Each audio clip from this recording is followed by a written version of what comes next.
Morning, everybody. Let me check if my audio levels are fine. Everything seems fine. So today, just as like yesterday, I'm going to be doing like a practice run of a talk that I'm actually going to give next week. But since I can't invite you guys next week, I'm streaming it on Twitch now, so we can look at it now. The very first thing I want to do is show you a little tutorial on how to use those little widgets. You can see them like on the side of the stream, that how you can vote. The purpose of this is to let me know if there's a problem, if you don't understand what I'm saying, if I'm going too fast, or if my mic's failing or something. So let me play the little tutorial for those.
Okay, so if you're on my Discord server, you can actually also vote on Discord. Yes, Alberto, the blue button is new since a lot of people were worried about how to unvote, so I added the blue button. So what we're going to talk about today has to do with predicting Forex trends. That's like a financial trade thing where you trade one currency to another and you want to know what's happening with the price. We're going to be using rough sets. Those are a mathematical concept, and then machine learning, which is a computational concept. So I'm going to briefly first introduce all this Forex stuff, then mention some related works on the topic, describe what my colleagues and I are doing, what kind of results we have obtained, and where we're standing now with this work. And that's the QR again, if you didn't get to go to the votation site. Okay, so in a financial time series, there are many ways to represent it, and many of those are designed to figure out whether it's rising or falling. A usual way to work with this is drawing candlesticks, and the Heiken Ashi candles in particular, their color will tell you whether the price is going up or whether the price is going down. So they're usually green when we're presenting an increase in the price over time, and red when it's going down. It tries to be stable in the sense that it wouldn't fluctuate a lot from one day to another. So this is one of the representations we're going to be working with. In addition to be working with the daily candles, we could do rolling averages, meaning that we could take a window of days in the past, and then we would average over the values over that window to create a less fluctuating curve. In this graphic, I am drawing a 5-day window, a 21-day window, and an 89-day window. And you can see that the longer the window, the smoother the curve. So the more time it takes for the curve to start going up when the price starts going up, or the same with the price going down. So this is also a powerful indicator of what's going on. And people usually work with more than one window, since the differences between the current price and the rolling average curve are informative of whether we seem to be going up or down. In addition to having a window where I average in the same weight over every single past observation, we could give higher priority to more recent data points. And that we can do with an exponential moving average instead of using the rolling window one. To Saul, yes, this will be on YouTube. I will export it as soon as we're done. You don't have to worry. You can watch it at your leisure. And of course, you can also check out the code in GitHub. This might be useful for your thesis. Okay, so how did I lose my cursor again? In addition to using the windowed averages, what we can do is calculate a measure called MACD, where the point is that you actually have two different moving averages, one that's moving fast and the other one that's moving slow.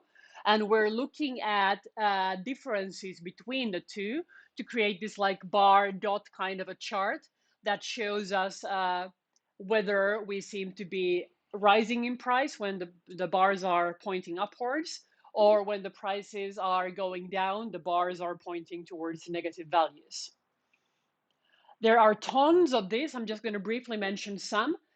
Normally, when a person is investing in the Forex markets, they are supervising manually or automatically one or more of these indicators. For the stochastic oscillator, what we're looking at is the closing price on our dates of interest, comparing that with the lowest price L days ago, and then the difference between the highest and the lowest L days ago. So this is another curve we can calculate. We can also calculate the relative strength strength index that is comparing changes in the gain and the loss, meaning how much do consecutive closing prices change. I'm actually thinking I had a typo in consecutive. I'm pretty sure there's a Q in English where it's a C in Spanish. My Spanglish is getting pretty bad. And another popular one among small-scale investors is calculating this semaphore. It's called the zigzag semaphore because it places points at where the curve changes from going up to down. What it's doing is it's comparing the price changes to set thresholds, a small one, a medium one, and a large threshold. And whenever we get changes that are higher than the threshold, we get a semaphore. The numbers will tell us whether it's the little threshold 1, middle threshold 2, or large threshold 3. And then the color of the semaphore, red for when the price is going down, and like when the price has kind of reached the bottom, and green for when the price has reached the top. So what do people usually do? People look at either the price itself or the values of these multiple indicators. And it has been traditionally kind of difficult to forecast what's going to happen with the price. Some people are trying to predict the price itself. Other people, like us, are concentrating on trying to predict whether it's going to go up or down without worrying about the exact magnitude of the change. This has been ongoing work for some decades now, and recently there's been an increase of interest in using machine learning. The past 2 decades have been mostly introducing machine learning into the field. So these are some of the works that we cite in ours. What we have is an article that's presently being considered as a revised version to Springer's Journal of Computational Economics. It's being prepared with my colleague Fernando Lopez and his former student Christopher. Okay, so the other work, what they're doing is they're working with different machine learning techniques such as support vector machines or neural networks or decision trees. And the things that they're trying to forecast could be either how much profit you're making, what's going to be the exchange rate, or if there's going to be a change in the price, or if there's going to be like a reversal of the trend. Different people work with different data sets. Some people work with just one data set. We're presently working with 15 data sets. And some people work with the price itself. Others do like their own tiny little calculations on how exactly to feed their system. And we're working with the indicators that I just mentioned before. Like what we're going to be feeding into our system are not the prices themselves, but the values of those indicators, like the rolling average curves or the Heiken Ashi candle colors or the zigzag semaphores. What we're doing, we're working with graph sets that are a mathematical representation of data. The point of making a classifier would be to take an input and then assign it a label. So in our case, the input would be the values of the indicators, and the label we are wanting to assign is whether or not the price is going to go up or down above a set threshold. When we're working with rough sets, the point is to associate attributes to objects and then trying to figure out if a set of attributes is able to differentiate between two objects. So in our context, this means whether the values of the indicators are able to tell apart the cases where there is going to be a price change and the cases where there's not going to be one. So what rough sets are working with is trying to figure out which attributes need to be taken into account to be able to define that these objects belong to the same class or these objects belong to different classes. So basically, what we do with rough sets is we're trying to figure out the equivalence classes, trying to figure out which are the attributes that are shared among a class and which are the attributes that distinguish between different classes. So they're like pretty well suited for this task because we're exactly interested in knowing which of those indicators are helpful to know whether the market's going to be falling in price or increasing in price. And why do we want to actually know which ones they are? I'm very interested in, let's say, accountable or explainable AI, in the sense that when we tell a decision maker that our machine learning thingy tells us to do this, I could also tell them why. So I don't only want to know whether the price is going up or down. I want to know which of these indicators are explaining to me that this is going to happen. And also, ideally, what are the values of the indicators going to be when a certain thing will happen? So basically, what one has to do here is try to find an approximation of a class in terms of the attributes. And we're trying to figure out which of the attributes would be redundant in the sense that introducing them to the system doesn't provide us any new information. It doesn't change the lower bound. So we want to know which of these indicators we're actually going to need to be using and which ones we could be discarding. Okay, so our implementation is using fuzzy rough sets. So it's not only a question about whether or not an object belongs to a class, but we have degrees of belonging. That instead of this one who goes in this class and this one goes in this class, we could have this one has a degree of belonging 0.5 here and a degree of belonging 0.8 here. So it's easier to represent uncertainty and kind of like multiplicity in the sense that a situation is not clearly one option, but it kind of like presents elements of several. We're using an existing library that's available on PyPy. And we're using a specific method there called fuzzy rough neighborhood consensus, meaning that we are comparing objects to similar neighboring objects and determining the label to put onto them in terms of those neighborhoods. We're using neighborhoods of 10. We're using Hamming similarity for labels. Since our labels aren't really like numeric as such, I'm going to explain the discretization later. We don't want to compare the numerical value. We just kind of want to know whether or not it's the same. And we're working with the lower approximation. So the discretization, as I promised. The indicators we're feeding into the system are the rolling averages, the SMI, the EMA also, the Heiken Ashi colors, the rising or the falling, the reds and the greens and the reds, the level and the kind of the semaphores. For the stochastic oscillator, we're putting whether or not it's above the SMA for the day. And for RSI, what we're doing is we're taking the index value and we're making a 5-level discretization. So the lowest level goes to a 0, the highest level goes to a 4, and we have intermediates level there. And for the MICD, we're interested in whether it's positive or negatives. We're using several different windows for the SMA. And we're also using 2 different MACDs. We're using one based on SMAs and another one based on EMAs. Our forecast is set a certain number of dates into the future. This is called the forecast horizon. So we could be observing today's data, be forecasting for tomorrow or a week from now or 20 days from now. So the how many trading dates in the future, that's going to be the forecast horizon H. Most Forex markets don't trade on weekends, like traditional currencies don't trade on weekends, whereas cryptocurrencies do. So 5 days might mean a different thing, depending whether it's Monday or Friday and whether it's cryptocurrency or USD to euro or something.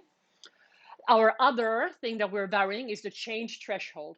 How much does the price need to increase or decrease to be considered a trend change? So once the user tells us how many days in the future they want to forecast and how big of a change is of interest, we can now binarize our labels. So we can compute, given the historic value and the present value, to create training data, whether or not there was a change that exceeded the threshold. We put 1 if it does, 0 if it doesn't. And we can also check the change sign, whether it's a decrease or increase. And we use 1s and 0s for those. So this allows us to create labels for the data.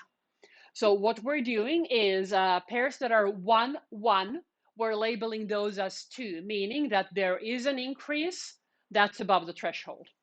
The 1, 0, there is a difference, but it's negative. Those are going to be labeled 0. And we're combining the 0, 1s and the 0, 0s. There was a change, but it was too small, regardless of the sign. Those are going to be our label 1. So we're going to be doing mostly 3 classification: up, same, or down. This is what the input data is going to look like. This is just an extract from the indicators computed for Australian dollars trading against US dollars. So we have some dates here around New Year's of 2016. We have 5 different windows of the regular rolling average, the corresponding length windows for the exponential one, the Heiken Ashi colors, the semaphores, the stochastic oscillator, whether it's below or above the SMA, the 5-tier index for the RSI. Note that we don't have any 0s and 4s in this particular extract. Then the MACD assigns for the regular and the exponential. And then the label, what do we think is going to happen there? So remember, the 1s are the no change, the 2s are the increase, and the 0s are the decrease. So we can already see in this extract that it's relatively common, especially with larger thresholds, that we don't get a lot of 2s and 0s. We usually get tons of 1. So there's to be expected a class imbalance, and we have to deal with that later on. Okay, so before we can start training the classifier, we need to do the thing that I was talking about before, the figuring out which attributes are just noise and which ones are actually relevant. So this step is called feature selection, where we let an algorithm compare the objects in terms of their features and figure out which ones are the redundant ones. So we're using fuzzy rough feature selection from that same library that we're using, but we had to rewrite some of it because the library thing, it didn't let us see which are the features that are selected easily, and we wanted to be able to calculate how many times each feature had been included for our experiments. So we made a tiny little rewrite, and that's included in our GitHub repository if you need that version. So how do we build a model here? First, I need to check how many data points we have per class, like how many increases, how many decreases, and how many stable. If I have one of those 3 classes being a very clear minority, let's say that I have 1,000 stables, 300 decreases, and 2 increases. It doesn't make any sense to train the model including those 2 increases. So we're just going to discard it, and we're going to train a two-class classifier instead. If there were a situation where only one label dominates, then we couldn't train a classifier at all. But in our experiments, this never happened. We were actually able to train them for all of the. I might be lying here. It's in the manuscript, but I am checking for it. We never train a classifier unless we have at least two classes that are reasonably represented. Okay, and then when we are ready to train a model, we actually train replicas of the model. We train this several times to check how robust the classifier is, like how much difference is there in the performance between one classifier and another one made with the same input data. So for each replica, first we need to balance the classes. So basically, if there's a lot more of one than the other, I'm going to subsample the one that's abundant, and I'm going to oversample the one that's underrepresented. Once the balancing has been done, I'm splitting the data into testing set and a training set. I'm only going to be using a sample of the training data for the feature selection, since that's computationally very heavy and it takes a long time if I put all of the training data there. And it's a different sample for each replica, just as the split and the balancing are independent for each replica. Then once the feature selection tells me that it doesn't want some features, we don't input those at all to the model.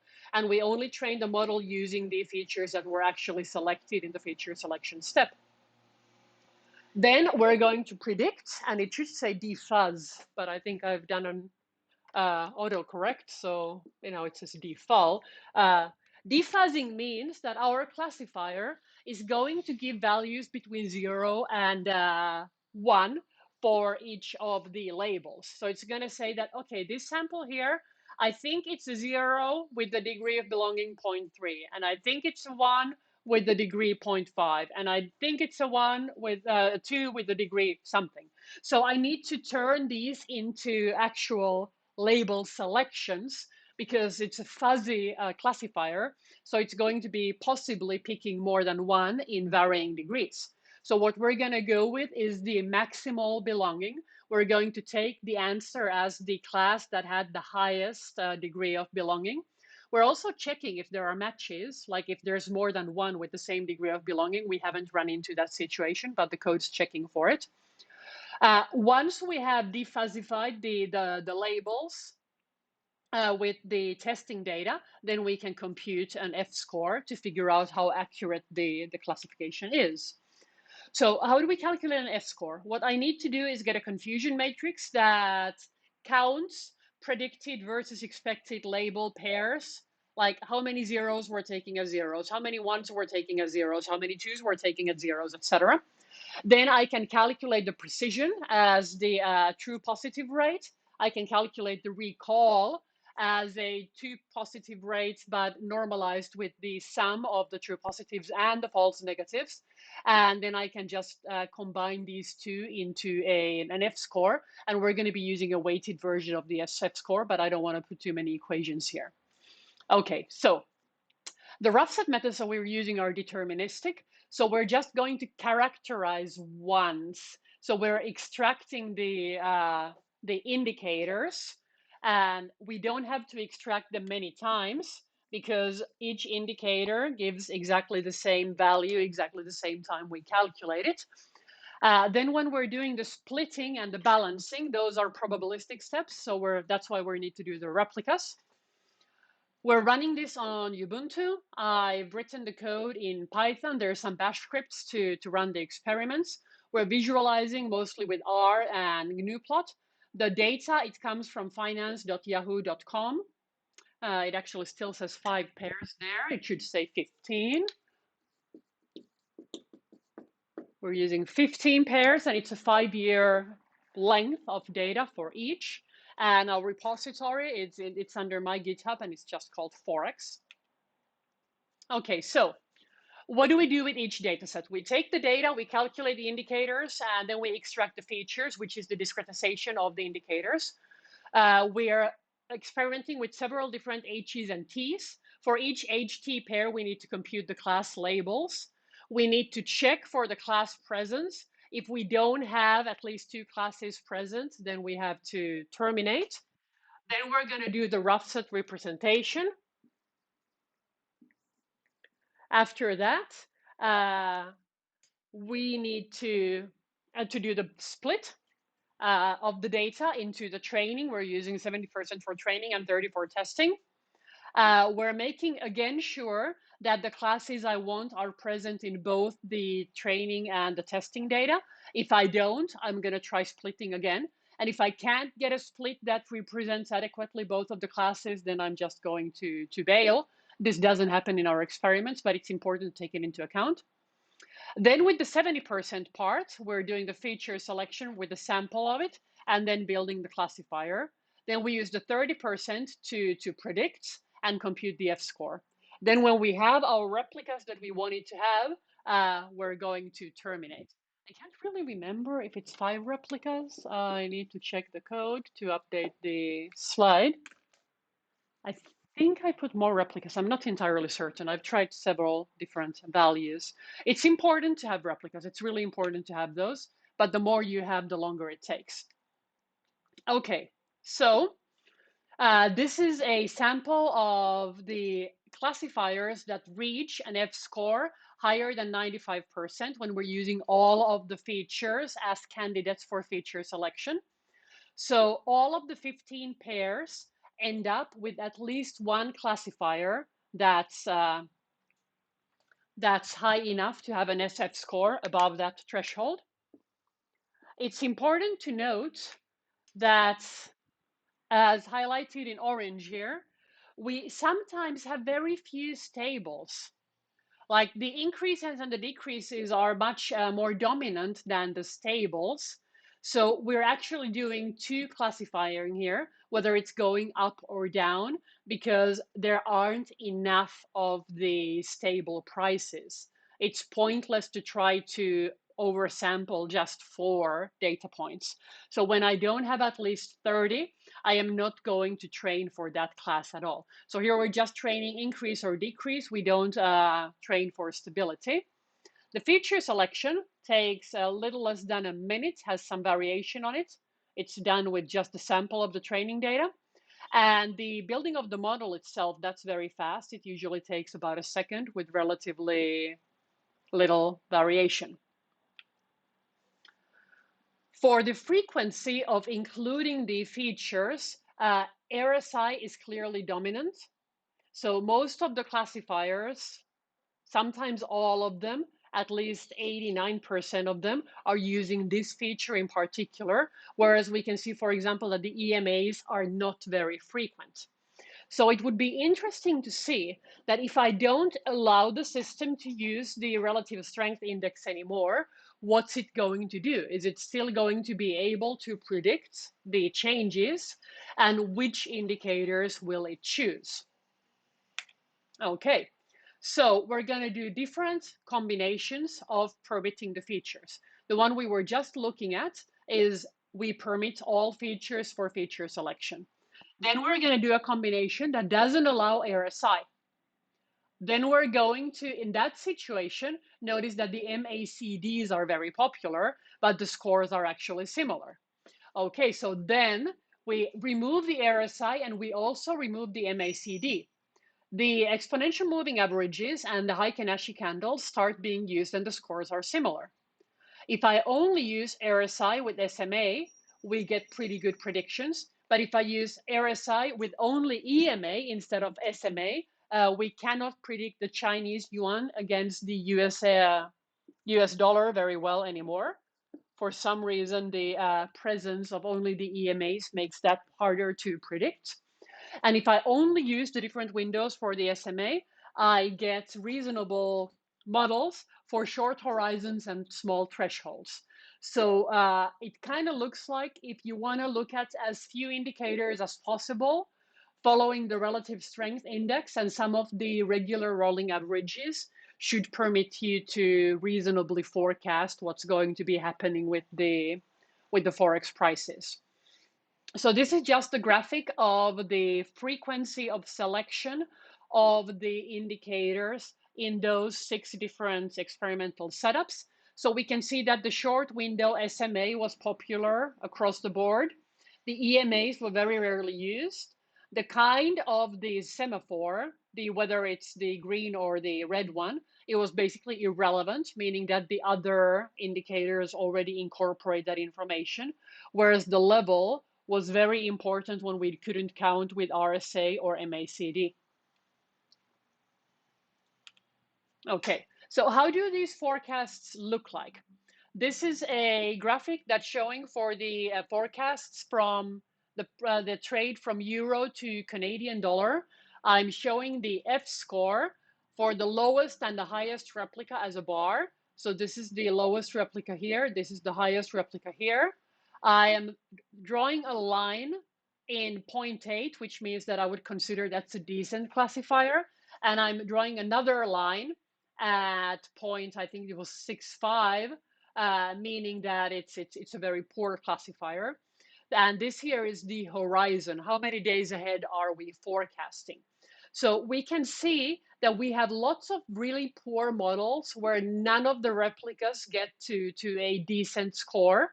And only with short horizons, we have good classifiers here.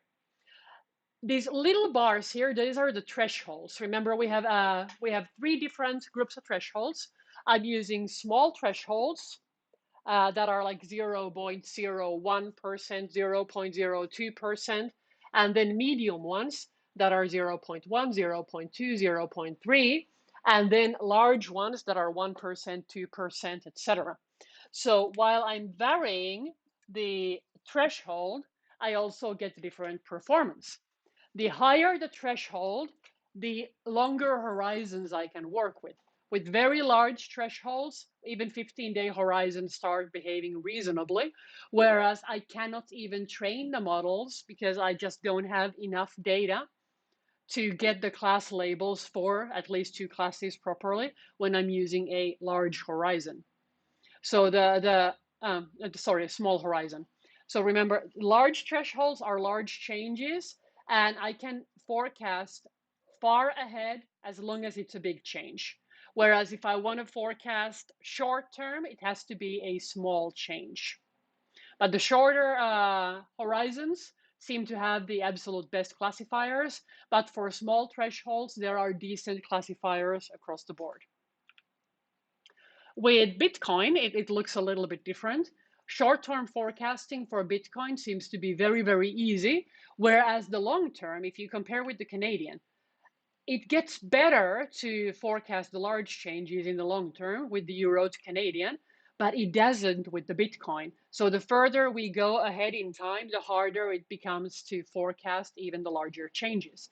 So there's definitely a different financial behavior in this time series. The US dollar versus the Chinese yen, which is the one that we had a problem with when we were excluding the SMAs. It's also forecastable long-term large changes, but it seems to be harder than the others to forecast short-term.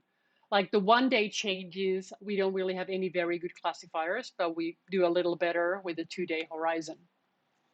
So the computational load that I was mentioning to you guys, I'm working with a 16-core i7 Intel CPU. I have 64 gigabytes of RAM on the computer. We're not parallelizing anything at all. The characterization is taking about 2 seconds per pair. The feature selection, actually I said it wrong before, those were milliseconds. So it wasn't about a second, it was about 70 milliseconds. And the training were about 1 millisecond. I think I need to check the code. One of these slides is wrong, but I really think I'm measuring milliseconds. I'll check it. So when I run the entire experiment set with all the combinations, all the data sets, it takes a few hours on my computer. Okay, so what do other people do to forecast these things? To understand which are the indicators that you're actually supposed to be looking at, one reasonable option would be trying to use a decision tree. The bad thing with the decision trees is that they get pretty big pretty quickly, especially when we have something like the relative strength index that we have discretized to 5 levels. There are many different thresholds in a decision tree trying to to figure out which ones are the increasing ones and which are the decreasing ones. Note that this decision tree, it was trained using RSI and SMA-3, which should be a decent combination for our method. It doesn't get a very good F-score. I used all of the data to build this tree. For the USD against the Chinese currency, that was the hard one to forecast. For a 2-day forecast, that was where we did well, and a very small threshold. It's kind of readable still, but not as much as I would like for a small scale investor to be able to look at it and conclude what they're supposed to do. Note that the first split is with the SMA and the rest of it is the levels of RSI. The bad thing here is that when I start putting in more indicators, it gets pretty ugly. It's not really possible to interpret this in any way. This is for Australian dollar to US dollar, 1-day horizon, 3% threshold. The decision tree trained with all of the data for that particular data set gets to a 0.7. And this is just not possible to interpret. So what we're trying to go for here is an interpretational result that the investors know that, okay, I'm supposed to be looking at these indicators. These are the ones that are giving me the information that I want for this horizon, this threshold, this currency. But what we would like to be doing in future work is to be able to visualize ours in a way that easily permits the investor to figure out which indicators they're supposed to be watching, what information about them they're supposed to be watching to be able to get a reasonable forecast. So technically, we are able to forecast quite a lot of the 15 combinations with several different forecast horizons and thresholds. The shorter horizons and the smaller thresholds in general are working better. For longer horizons and large thresholds, there are some success stories there, but it's not as good as I would want it to be. So in the future, I would like to include some additional indicators. Some of those are drawn here. I have the folding rule, I have the PSAR curves, and I have autocorrelations. It would be nice to look at finer discretization levels because remember, most of our indicators were binary. I would like to make better use of the fuzziness. Instead of just taking the maximum label, it would be nice to be able to draw conclusions based on how large the degree of belonging was. It would be nice to compare between different feature selectors and different classifier methods with or without the rough set representation. And as I mentioned, I would be very interested to visualize reasonably the rough sets. Our data now, it's daily data. So in the Forex market, you can sometimes always also works with hourly or minute level data. So that would be interesting. And in addition to looking at currency exchange, it would be interesting to try this with stock market data. So these are some of the references that I am citing. I've put these slides, at least a version of them. I'll try to remember to update it when I make corrections on the slides on the same repository. So you can look at the references there because there's quite a lot of them. This QR code should take us to the repository. You're welcome to consult any other work of mine on my website, as well as find the contact information if you have any questions or comments. And I am really, really, really grateful for the couple of people who are watching me do this, because I really needed to check how long do I take to give this talk. I was supposed to be taking 40 minutes. I'm at 39 now, so this is wonderful. And I will make some corrections. If you have any feedback, let me know on Discord or Twitter or whatnot. I am giving the talk for real on Tuesday, so yay me. Thank you.